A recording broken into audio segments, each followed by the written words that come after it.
Open your Bibles with me tonight to Jeremiah chapter 33. Jeremiah chapter 33.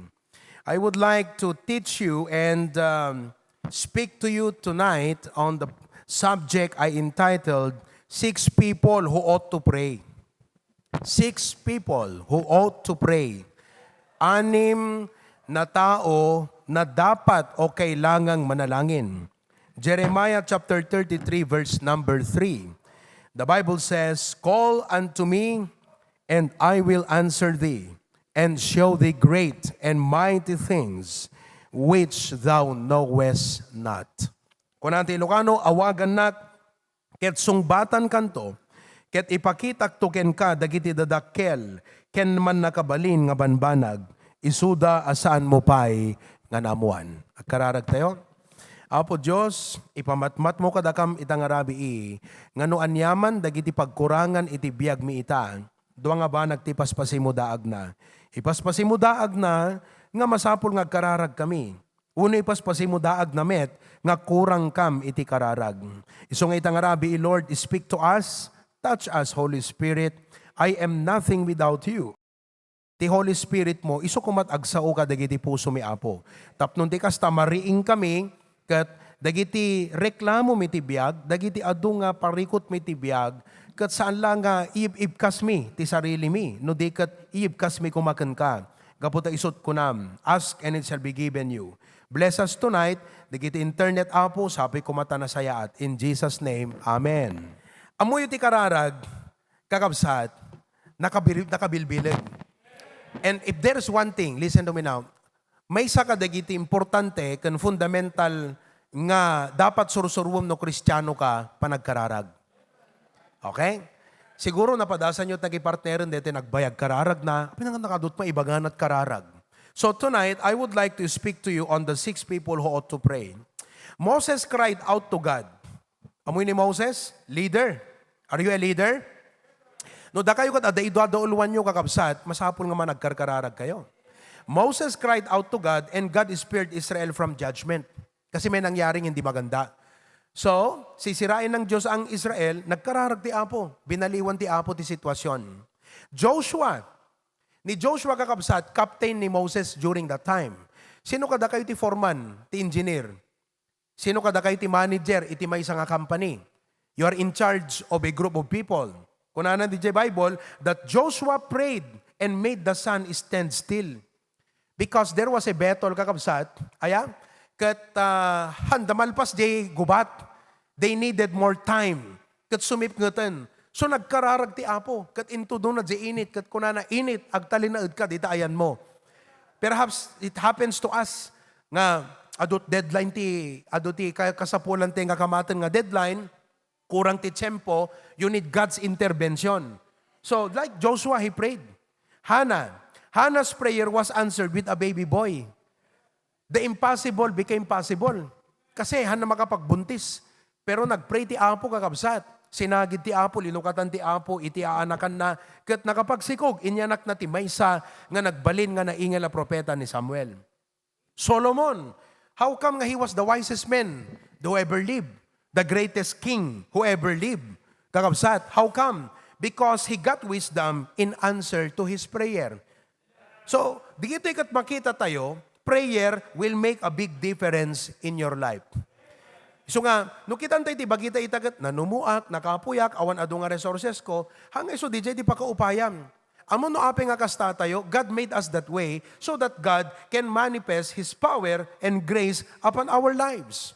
And I'm thankful for what we are. Amen? Okay, now, Jonah, nga nag-disobey ti Apo. Diba? Inalunon isuna DJ dakil nga ikan. So Jonah's prayer brought him out of the belly of the whale. Agasam dakin nan isunat pating nagkararag ijay chanti ikan. Kat insarwa isuna kakabsat DJ ikan, gaputa nagkararag, kat nagpakaasi, nagpakawanti Apo, God restored him to his mission. Fire came down from heaven when Elijah prayed and devoured the sacrifice on Mount Carmel. Handa ngamin patpatsin kakabsat isuna. Diba? Si kakadi DJ, agsasao ka, sa kasabam ti Bible, kalanda ka patpatsin, you can pray to God. Kat kunam Apo, mangaramid ka man ti milagro, tapno deta nga tao, nga namamati kanyak, mamati apo ti bagbagak. Elijah prayed. They were mocking him. They were not believing him. They were not listening to him. Kat ko na, Lord God, for the sake of your servant, let fire come from heaven, i-prove mo ka, digiti tao nga sikat Diyos ko na. Kat ano pasamak, fire came down from heaven when Elijah prayed and devoured the sacrifice on Mount Carmel. Elijah had the great power of God upon his life. So, amuyo tinakaskas daw ti Kristiyano kabsat, ti may nga testimony ti Kristiyano, halaeng nga di biyag na nabalbaliwan, nga makitam iti power ti Apo ti biyag na. So, dapat i-concentrate more nga Kristiyano, halaeng nga di panagtulnog to change your life, but to pray because you need to have the power of God in your life. Okay? But Elijah had the great power. But when Elisha prayed for a double portion of the Spirit, God did not bat an eye when He gave it to him.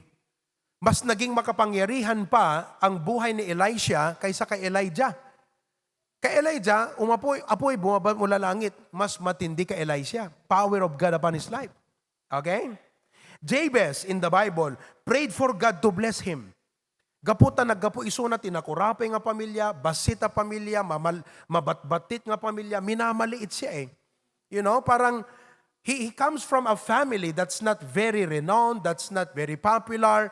So nagpray isuna kiniapo Diyos. Ket ko na, Lord, bless me indeed. Enlarge my coast. Thy hand be upon me. Keep me from evil. Pinatganti apo kakabsat, iti kararag na. So anat kararag nga nakaya nga patganti apo? That's Old Testament. Let's go to New Testament. Sa nga pulo nga agleprosy. Anat leprosy Ilocano? Kukutel. Kukutel. Sa nga pulo nga dakukutel na, nagkararagda, inagasan ti Apo instantaneously. Ada kukutel yung kakabsat. Peter prayed. Dorcas arose from the dead. Can you imagine that? Nagpigsa nga kararagan kakabsat. Di ba? The thief on the cross prayed and was saved immediately. Lord, remember me when you go to paradise. He was saved. Namatay siya, pero ang kaluluwa niya napunta sa paraiso, now in the presence of God in heaven. Just by one prayer of faith. The early church prayed. Amoy ti early church, tipuon tayo kakabsat as Baptist in the Bible. We were persecuted. We were not accepted by the society, by the community. In fact, all throughout the ages, pinapatay, beheaded, kung anong pinagagawa dahil hindi sang-ayon, parang ngayon. Diba? Ang dami-daming mga hindi magandang ipinapasa sa ating konstitusyon. Lumalabas sa mga Baptist, nag-iingay yan, lumalaban yan, nagsasalita yan. Hindi nga lang sobrang maingay. Because of that stand, the community is what? Irritated. Kaya anong nangyari? The early church prayed, and the place was shaken where they were gathered together, and they had boldness to preach the gospel. Peter got out of jail in answer to the early Christian prayers. So imagine, dakay gayam nga members kakabsat, no kayong ikararag yung iti pastor, he will be set free, kadagiti banag, nalagip ko kuna ni Michael iti malem. Among pastor na tagtagainop ka di Lunes.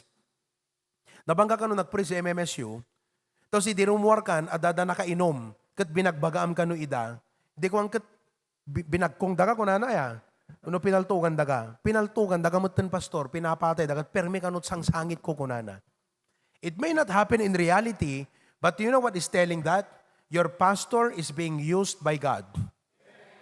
Nung makita yun, kakabsat, kat ma-realize you how important your prayer is, I hope you will always pray for your pastor.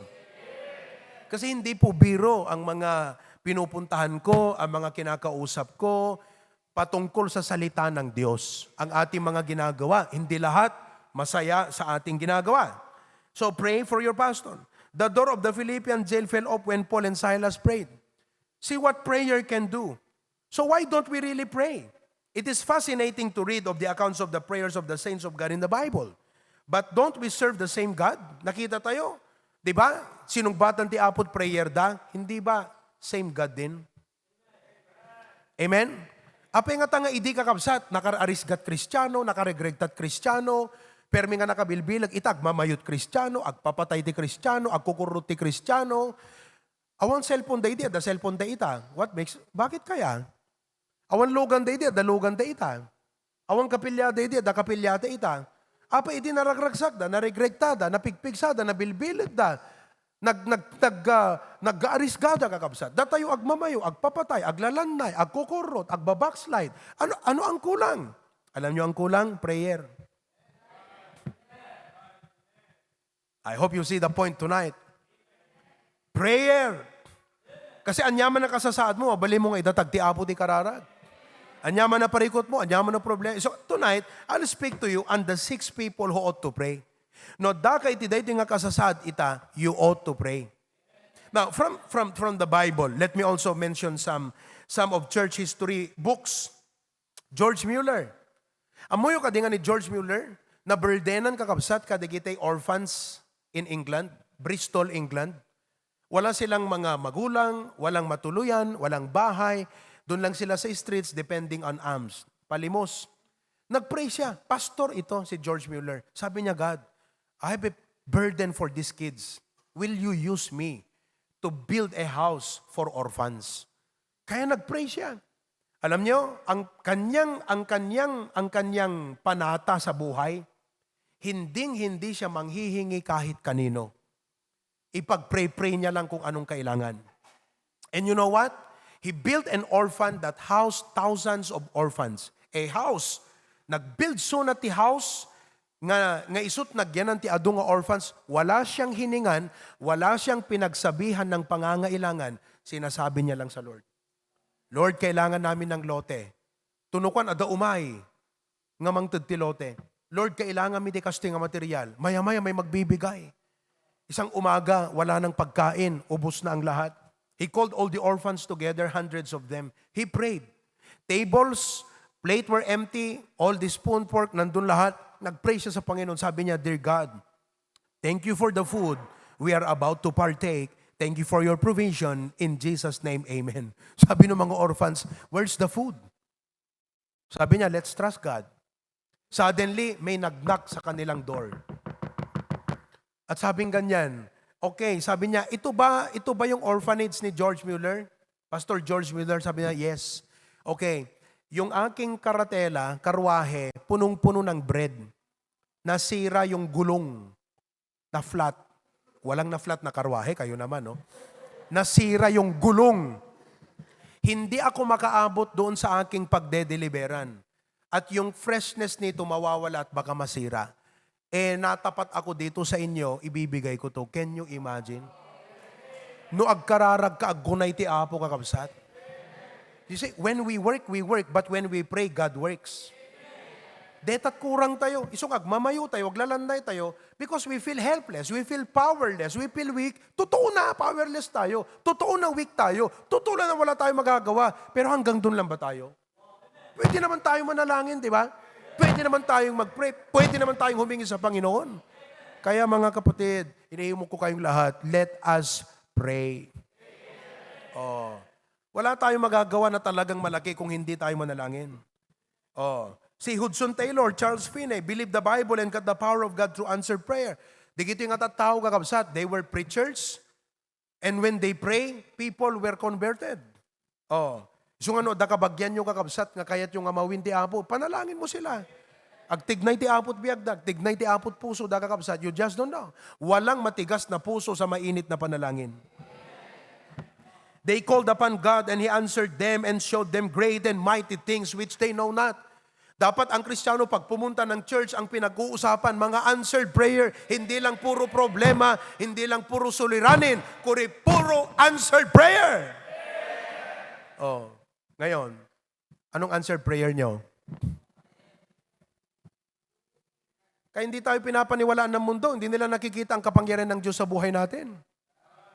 Alam nyo ba itong building na to? Answered prayer to. Sa ating community, dito sa Bacara, we are a third-class municipality, probinsyano tayo, may ganitong building. Aba, kahit pa sinong unbeliever dyan, magtatanong, may milyonaryo ba kayo? Mayayaman ba kayo? Wala. Paano nangyari yan? Prayer. Kita nyo? Magyayabang ang tao sa atin ng kanilang kakayanan. Magyayabang sila sa kanilang kagalingan. Magyayabang sila sa kanilang kaalaman. Ang ipagyayabang natin, Diyos natin. Diyos natin. Manalangin tayo. Abraham Lincoln, sabi niya, presidente to, many times I have been forced to my knees, realizing there was simply no other place to go. Biruin mo yan. Sa hirap ng kanyang posisyon bilang presidente, wala siyang magawa kundi lumuhod. Not because he wanted to kneel down, pero ti pressure isut mangipors king kwanang at parinto mga kararti apo. George Washington met the crisis of Valley Forge on his knees in prayer. In a speech to the Constitutional Convention, Benjamin Franklin reminded the delegates of the daily prayer to God for the guidance, protection that they had offered. I wonder tonight if you are a prayerful man. I wonder tonight, no tibigat, no nakariing kan, kat kunam, Apo Diyos, masapul ka itang aldaw. Apo, tulungan na ka, dagiti papanak. Apo, sikat makibiyang ka, dagiti aramidek. Apo, bendisyonam, dagiti amin nga turungek, Apo. Include God in every detail of your life. Stonewall Jackson said, I have so fixed the habit in my mind that I never raise a glass of water to my lips without lifting my heart to God in thanks and prayer for the water of life. Paunay pa nang i-associate ng digiti material iti Apo. Ngano ko na Apo, det kas pananginom ko, dahito nga danom agyamanak, tasikati danom tibiyag. Kada iti panangan ko Apo, ti tinapay, wano makan, agyamanak, tasika, iti taraon ti kararwat. Ti panang sayop ko kada iti nga angin, nga isut mang tibiyag, iti pisikal, agyamanak, tasikat paggapuan, iti biyag kan balegik ti biyag. The Bible is filled with promises to modern-day Christians, and God is still promises to hear and answer our prayers. Hindi po nagbago ang Diyos, hindi po nagbago ang pangako ng Diyos. Kaya mga kapatid, kung gusto nating enlarge our coast, gusto natin na tayo may kapangyarihan na gawin ang ating plano, ang ating goal, ang nais nating makamit, mga kapatid, ay dapat tayo manalangin. John 14, verse 13 and 14, it says, and whatsoever ye shall ask in my name, that will I do, that the Father may be glorified in the Son. Alam niyo pala kung paano mag-glorify ang Ama sa kanyang anak. Tayo humingi sa pangalan ng anak at upang anumang gagawin niyang Diyos, He will be glorified. Huwag po kay Maria tumawag. Hindi po sa pangalan ni Maria tayo sasagutin, kundi sa pangalan ng anak. Mary was never appointed in the Bible as a mediatrix. Ginawa lang ho yan ng relihiyon. Wala yan sa Bible. There is no mediatrix in the Bible. Mediatrix is assigned to a female gender. Sabi ng Bible, there is one mediator, that's male, between God and men, the man Christ Jesus. So nga, kunam, Apo, umayakan ka, anyan nga, nagsayaat nga namnamakan, talgad ti biyag ko, nga niya mga dawatag kan ka itinagan iti anak mo, kat aramidem. Kas in karim. John 15:7, if ye abide in me, agtalin na tayo lang ti Apo, hangkay nga pagunay, hangkay pasulisog ti lubong, and my words abide in you, hangkay backslide. Ye shall ask what ye will. Ti apulat pakakitaam deta kakausa. Ti apulat pakaalam deta. It shall be done unto you. 1 John 3:22. And whatsoever we ask, we receive of Him, because we keep His commandments, and do those things that are pleasing in His sight. So kada tayo nga agbasbasat Biblia, agad adal Biblia, mangsursurot ti ko na ti Apo, buyugan tayo ti kararag. Kasi naasidig gayam, nalukay gayam, tirik na ti Apo kadigid yung agtultulnog ti sa una. Napaidam na irot ti puso ti Apo kadigid yung agsupyat iti sa una. But to those who obey Him, to those who are committed to keep His word, God's heart is tender to their cry. God's heart is open to their prayers. Iso nga no itang arabi, may sakang agtultunog ti sa uti Apo. Dumaing ka sa Kanya, sapagkat ikaw malapit sa Kanyang puso. God has no favorites, but He has intimates. Awan paborito ti Apo, ngam amuna no sino dagiti naasidagken kuana. Awan ti lang langit ti Apo, ngam amuna no sino dagiti ti puso na ket naayat ngagtulnog ka dagiti ibagbagana. And He listens to their prayer. 1 John 5:14 and 15, and this is the confidence that we have in Him. Ano talgit tayo? That if we ask anything according to His will, He heareth us. No, dagayam dawatem nga mayan natop ti kayat na, dinggan na ka. Nagsiya ateng kakabsat. Adot kahit kung adawatan ti Apo, nga mayan natop ti pagayatan na. And if we know that He hears us, whatsoever we ask, we know that we have the petitions that we desired of Him. Kaya nakasawen, uray awampay gayam, DJ literal, nga material, nga sungbat ti Apo, ammom nga itudnan. Matthew 7:7, ask and it shall be given you, seek and ye shall find, knock and it shall be open unto you. Wow! Pagkakitampay ti kasta akari ka kapsat. Ada politiko nga nang ibagaking kadetan. Dumawat ka ikang ka kunana. Ask and it shall be given you. Seek, ye shall find. What a promise. No agbirok ka nga inkararag mo ti Apo, di pa nagbirok mo, makasarak ka. Ngam no sabalit, birbiro ka, maisarsarak ka. So nga do't Kristiyano nga maisarsarak, ta sabalit, birbiro ka na. Ngam no binirok mo ti pagayatan ti Apo, seek ye first the kingdom of God, makasarak ka. Knock and it shall be open unto you. Oh, Matthew 21:22. And all things, paunay gan, amom deta all things, ang puso ng Diyos. Do you know what that for me, as I understand this, kakabsat, sabik ang puso ng Diyos na ipagkaloob lahat sa'yo. But, kunana, all things whatsoever, ye shall ask in prayer. What is the requirement? Believing, ye shall receive. James 4:2, ye have not because ye ask not. Kaya kunana dyan, ask that your joy may be full. Amoyo gayam timang punot ragsak ti Kristiyano, answered prayer. Not primarily, they inted ti Apo nga sungbat ngam, ti pakaragsakam, ti panang sungbat ti Apo ti karkararag mo. Ask that your joy may be full. Amen? So here are the 6 people who ought to pray. Number 1, people in trouble ought to pray. People in trouble ought to pray. Are you in trouble tonight? No, ano trouble? Ha? Riribok, pakariribukan. At daga ka diti may nga sitwasyon nga mariribukan ka unay. Are you in trouble tonight? You ought to pray. Psalms 34:6. The psalmist said, "These poor men cried." We are poor men. We are poor. If you don't realize you are poor, you don't need God. Isong ado tao nga nagkarkarara kasi handa makita nga kailangan dati Diyos. This poor man, you know why he's poor? Hindi po mahirap yan. Hindi po walang pera yan. Alam nyo ba yung nagpipray dyan? This poor man? Sino yung this poor man na nagsabi? This poor man cried. Sino yun? King David yun.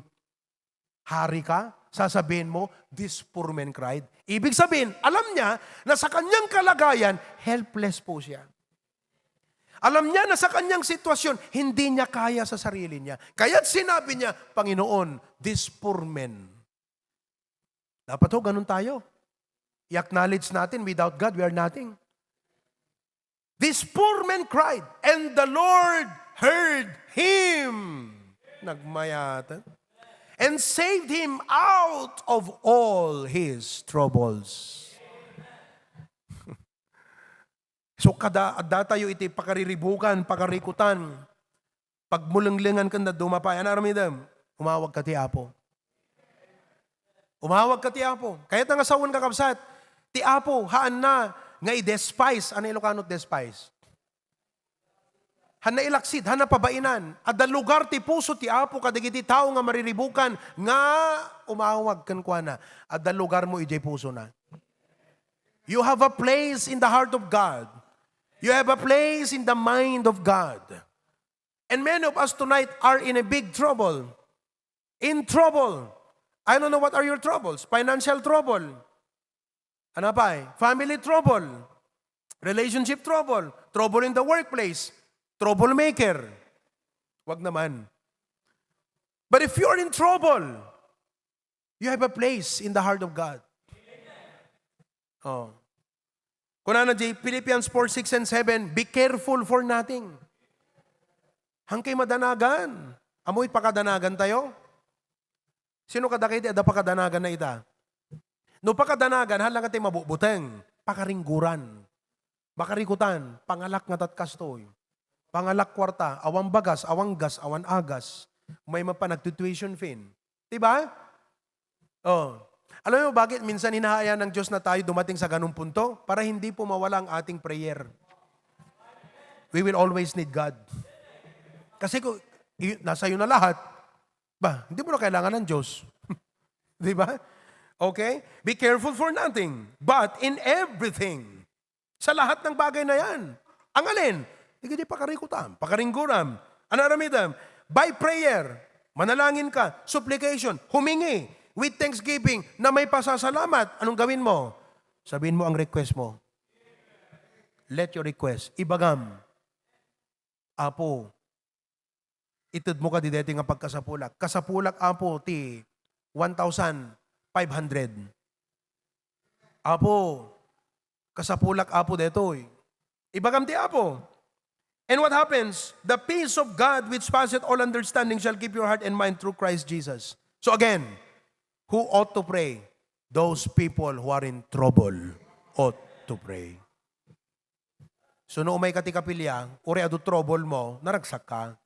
Hangkag mamayo, hangkag lalatoy, hangkag papatay, hangkag kukurot, apay. Because the peace of God which passeth all understanding is keeping your heart. Kita man talang at kaabay mo, kakabsat, no troubled. Dapat at the peace of God, king kwa na. Number two. Not only people in trouble ought to pray, but number two, people who need wisdom ought to pray. People who need wisdom ought to pray. Oh. People who need wisdom. Do you need wisdom? Anat wisdom? Wisdom is applied knowledge. Di amom. Di knowledge nga dakin ka. Amom nga i-apply. Wisdom is the ability to make sound judgment. We all make decisions in life.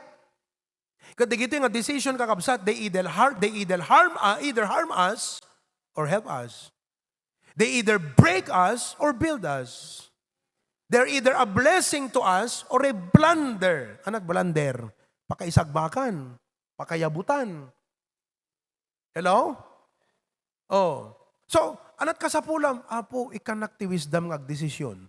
Because wisdom is the ability to make sound judgment based on quality information. So, tidawatam ti apo ko nam, Lord, ikanak ti wisdom. Isuro nak ti aramidag. Itad mo kanyak ti umno nga panakam mo. Iturong nak ti tao nga mga advice kanyak. Mangisuro kanyak ti aramidag. Tapno, jak, agkamali ti desisyon nga ubraek. Because when you make decision, it's costly. Wrong decision, bad decision will cost you a lot. And we cannot afford to make bad decisions. Because sometimes, bad decision tayo, irreparable. Hamo talaga may isubling kakabsat. You just learn to go and try to live with it all throughout your life. Aglalalo no, you made a wrong decision in your career. You made a wrong decision kakabsat nga nag-abroad kahanmot pa kumahang kuma. Uno anyaman nga panag iti panagbiag. So you need to ask God for wisdom. If you are in charge of a group like me, I'm a senior pastor. Nagdakil dito ministry tayo. Padasin nyo no kaya yo. Ako hindi ko kaya eh. Pero kaya ko dahil sa Panginoon. That's why you just don't know every day how I come to God and plead and say, Lord, give me wisdom. I'm not the smartest man. I'm not the most intelligent. I am not the most qualified man to become their leader. But you called me, so therefore, give me wisdom. Kaya po, salamat sa Panginoon. Sa pagbibigay ng Diyos ng wisdom, alam mo pala, parang kay Solomon, pag hiningi mo pala ang wisdom, kailangang ibigay ng Diyos yung mga ibang, merong mga kailangan niyang idagdag. Kasi, anong use ng wisdom kung hindi niya idadagdag pala yan? Alam, nung inaaral ko yung paghingi, bakit ka ako? Bakit nung manghingi si Solomon ng wisdom, ninayunan ti Apo, dagitihan na dinawat? Amoy no apay? Kasi saan niya gagamitin ang wisdom niya kung wala naman tong mga to? Kaya nung humingi siya, bigyan mo ako Lord ng wisdom, binigyan siya ng tao. Hindi lang wisdom binigay sa kanya, binigyan pa siya ng pera. Binigyan pa siya ng kayamanan. Binigyan pa siya ng mga allies. Bakit binigay ng Diyos sa kanya yan? Kasi may wisdom na siya. Kung binigyan siya ng Diyos ng wisdom, nawala yan, saan niya gagamitin yung wisdom niya? Kaya pag nanghingi ka ng wisdom ng Panginoon, merong mga idadagdag niya na sagot o idadagdag niya dyan sa package. Kasi may wisdom ka na. So ilalagay niya dun sa package yun. Nakakatuwa. James 1:5, it says, if any of you lack wisdom, let him ask of God, that giveth to all men liberally, and upbraideth not, and it shall be given him. I praise the Lord. I always ask God for wisdom. Alam mo, ang binibigay ng Diyos, hindi lang wisdom. Kayo. Tayo. Oh. Amen? I thank God for giving me a wife. Biruin mo. I mean, I cannot imagine kausad nga mapanak ag-speak yan ta MMSU. Nga awan kas ding special number tayo. Naintindihan nyo ba? Sabi nung mga co-teachers ni Marisa, nag-uubing, digijek, parakan tayo, naglalaing da. Ay, di dalaan mo. Kakabsat. Padasan dala ko mga dinggan sa gaysa, hanggang may ayo. Pero nakakaskas daaw. No dinggam sa gaysa, hindi yung minamalit ko yung mga choir members, ha? Oo. Pero talaga room for improvement. Pag pinaginggan mo isa-isa yan, hindi pa talaga professional singers yan. Pero pag nagsama-sama, parang madrigal. Parang lang. Hindi ko sinabing madrigal. So I asked God for wisdom when I was single. God gave me a wife. And it's a very big compliment in the ministry. I asked God for wisdom. Pinauwi ng Diyos si Pastor June. I asked God for wisdom. Nandito si Preacher Glenn. Kaya pag humingi ka pala ng wisdom, hindi lang yung wisdom per se ang ibibigay sa'yo. Mayroon pang idadagdag ng Diyos na iba na compliment doon sa ibinigay niyang wisdom sa iyo. Oh. Kaya ngayon, bakit parang ang hina-hina natin sa society? Abi ka lang, nagkapoy tayo kakabsat. We are the salts of the earth. We are the light of the world. We should be making a difference. Abi nga, nagkapoy tayo kakabsat. Nagkudrup ti silaw tayo. Nagtamnay ti asin tayo. Nakaslawan unay ti impact tayo kakabsat. Baka kulang ka ng wisdom. Oh. If any of you lack wisdom, let him ask of God. And many times, you know what? Listen to me. Idagdag ko lang to, kasi may mga pangyayaring ganito. May mga sitwasyon na kung alam mo ang taas ng tingin mo sa sarili mo, ibababa ka ng Diyos. Nung nagnatot pa, nagkitam ti sarili mo kakabsat, mahangin ka, mayabang ka, presko ka, ibababa ka ng Diyos. Kung ikaw ay, if you want to serve God, ibababa ka ng Diyos. So problems upon problem will come, failures upon failures will come, conflict upon conflict, masasaktan ka, ang dami-daming hurt sa mangyayari sa buhay mo para lang mag-humble ka. At ang goal lang ng Diyos upang umarap ka sa Diyos at sabi mo, Lord, give me wisdom. Number 3, who else need to pray? People who want boldness ought to pray. People who want boldness ought to pray. Tika na sa unti, boldness kakabsat is the lack of hesitation. Kasapulak na ito yung kabsat. Aglalo nung padatang at personality kat managbabain. Sino padak ka managbabain? Pastor, kasbutlahan ka managbabain. Taplastar mo, ay hindi nyo lang alam. Oo. Hindi po ako makatulog nung Monday night. Nagrigat ko, alam ko na kinimisis, nagrigat ko na alaturog ko dirabi, ikunat. Bakit? Natetense ako eh. Natetense ako. Na ano? Magsasalita ako sa MMSU. Na ano? Aba, hangko kahit nga sitik. Sinsinan. Diba? Kausap mo ang mga tao, represent mo ang Panginoon, tapos sinsinan ka ladyay. Natitense ako eh. I felt that hesitation. So I asked God, Lord, give me the boldness. Oh. Ano pa?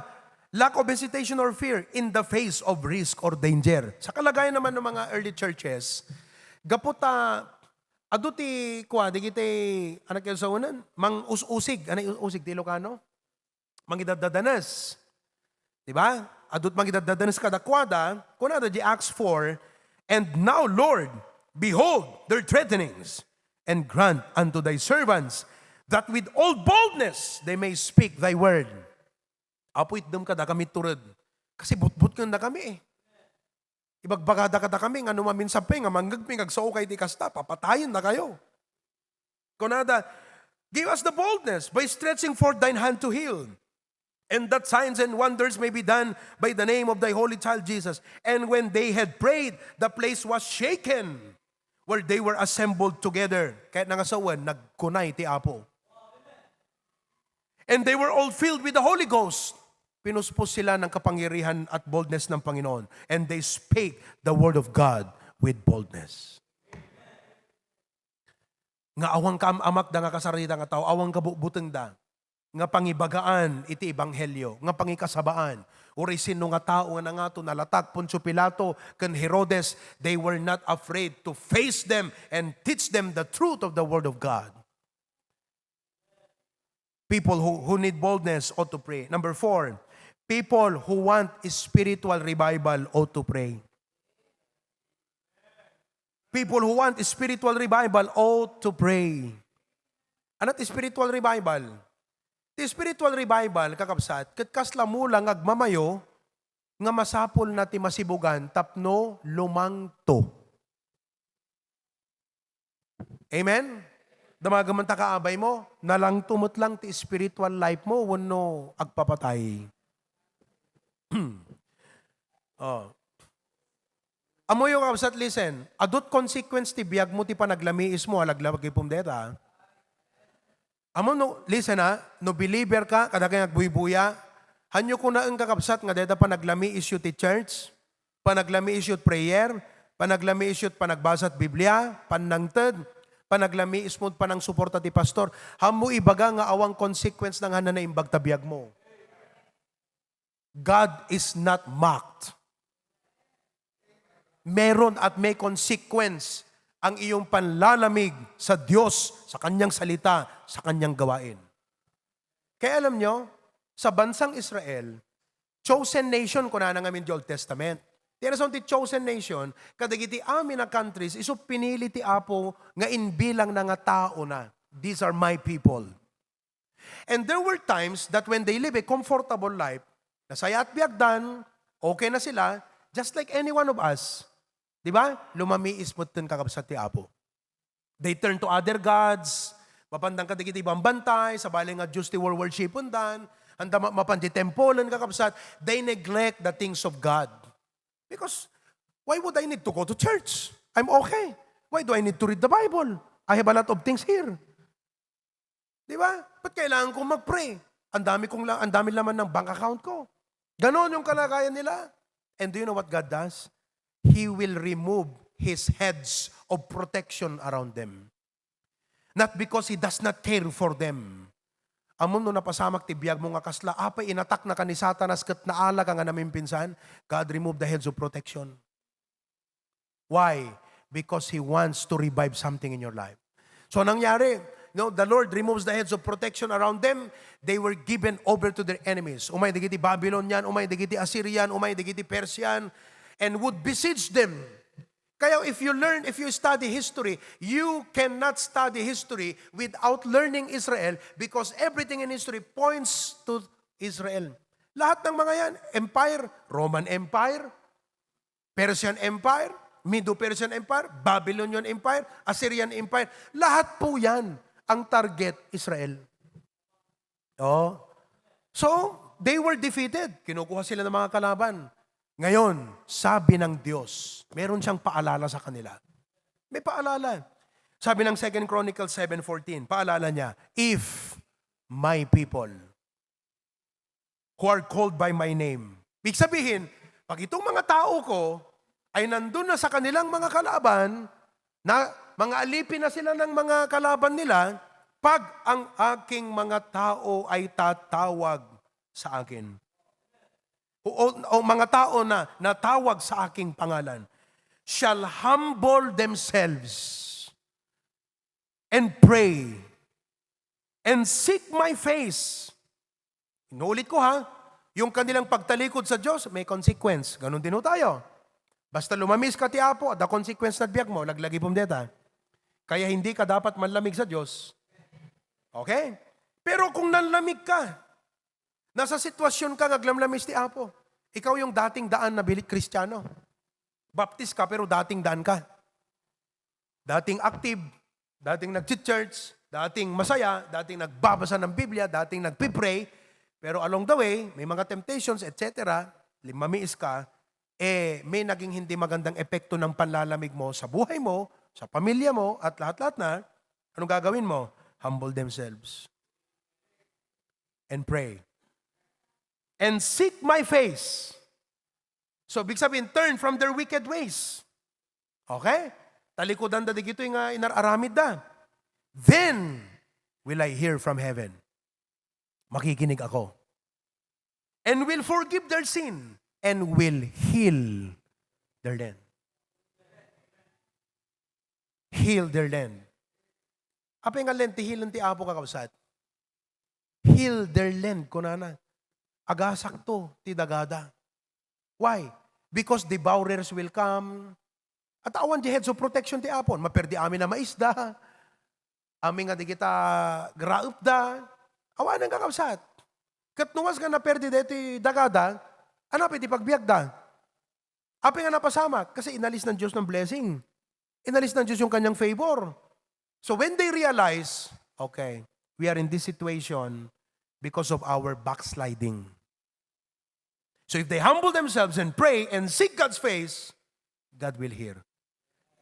It will make a great difference. I will heal their land. So people who want spiritual revival ought to pray. Do you need spiritual revival tonight? Tuloy tayo maminsan. Amen? Number 1, people who are in trouble ought to pray. Number 2, people who need wisdom ought to pray. Number 3, people who want boldness ought to pray. Number 4, people who want spiritual revival ought to pray.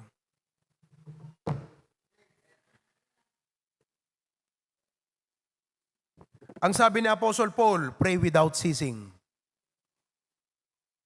Ang sabi ni Jesus Christ sa Luke chapter 18, men ought always to pray. Ito binasa ni Brother Nestor Itay. And not to faint. Amen? Remember that prayer is the Christian's greatest privilege. It is his greatest tool, his greatest weapon, his greatest opportunity.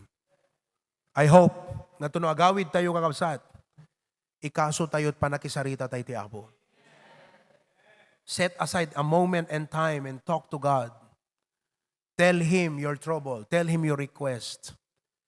Ask and it shall be given unto you. And you will see how the Lord will answer your prayers. Great and mighty things which thou knowest not. Alam niyo po, lahat ng ating mga ginagawa rito, pinagpipray po natin lahat yan. Lahat ng nakikita nyo ngayon, pinagpray lahat po yan. Pinagpray lahat po yan. To God be the glory. Heavenly Father, thank you for the reminder tonight. Reminding us that we ought to pray. Dito lubong ayam mi Apo itagat very busy. Adot pagkabisian. Dito sitwasyon mi itangat, dito yung generation Apo itagat nagado Apo iti concerns. Nagado Apo nga parikot, nagado nga dadagsen, nagado nga pagkasapulan. Dito ka na makitsenda Apo kat ti 500 mo kat ni, analat na panan na. So, ado Apo ti talaga nga maburburiburan, madandanagan na Apo ti panagbiag. Ngem Apo agyamang kami hanggang na malbaliw. Ti karim, kas idi kinunam, nga umawag kami sungbatan na kamto. Kati pakitam to dagiti dadakkel laban banag nga di mi penamamuan. So nga Apo, uray kasto di kasad ita, at ti kami Apo nga umay kumararag. Umawag kan ka, pakaasi Apo. At amumi nga si diding kakadagiti araraw mi. Apo, thank you so much for the reminder tonight. Deti lubong ayam ita, nagado nga sulisog. Tala social media Apo, agawan at oras mi. Ngam ikan nakamti disiplina apo. Nga makakita. Dati pa nakakita mi tinid di prayer. Disiplina apo. Nga masapul ikamit gundaway. Ikasum ikamit tiyempo oras. Nga kasarita da ka apo. So nga nakaapoy kami ita. Uri nagpipintas dagiti usaron mi apo nga kagamitan ti panagbiag. Gaputahan mi mo't apo maikaso ti panagkararag panakisarita kan ka. So Lord God, help us. We thank you for a wonderful building, resources, nagadoa po digitoy. But we ask that you continue to use this to enlarge our coast for your glory. In Jesus' name we pray. Amen. All of God's people say, Amen. Amen.